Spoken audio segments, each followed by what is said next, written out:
Кичигина, Захар Головин, Нерюнгри. И на этой позитивной ноте программа подошла к концу. Спасибо за внимание и до свидания.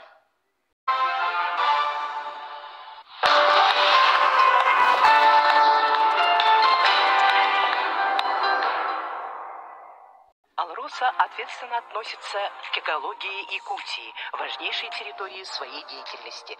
Поэтому в центре внимания компании изучение и охрана атмосферного воздуха, водных ресурсов, животного и растительного мира, почвы и климата. Сберегая природу Якутии, Алроса внедряет замкнутые способы производства, использует вторичную переработку отходов, переходит на альтернативные источники энергии.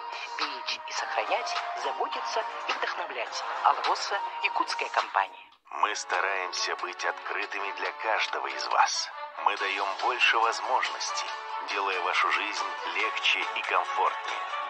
Мы предлагаем удобные, простые и эффективные решения. Кредиты от АТБ. Все удобное просто.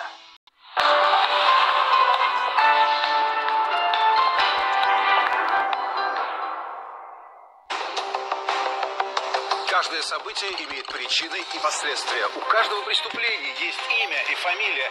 Неожиданных катастроф не существует. Детали иногда важнее события, а громкие заявления не стоит воспринимать буквально. Есть дешевые ценности, есть просроченные новости, а самое важное иногда никто не замечает. И наша с вами задача проста — понять, что, собственно, происходит с точки зрения нормального человека. В воскресенье в 11 вечера на РЕН-ТВ.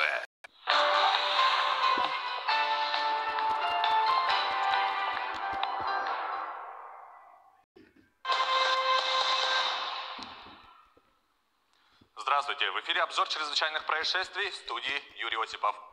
Следователи возбудили уголовное дело по факту повреждения мемориала на Вечном огне в Якутске. Напомню, в средствах массовой информации опубликовали сведения о группе молодых людей, потушивших пламя на мемориале «Вечный огонь», расположенном на площади Победы в столице региона. В настоящее время проводится осмотр места происшествия, устанавливаются очевидцы и осуществляются иные неотложные следственные действия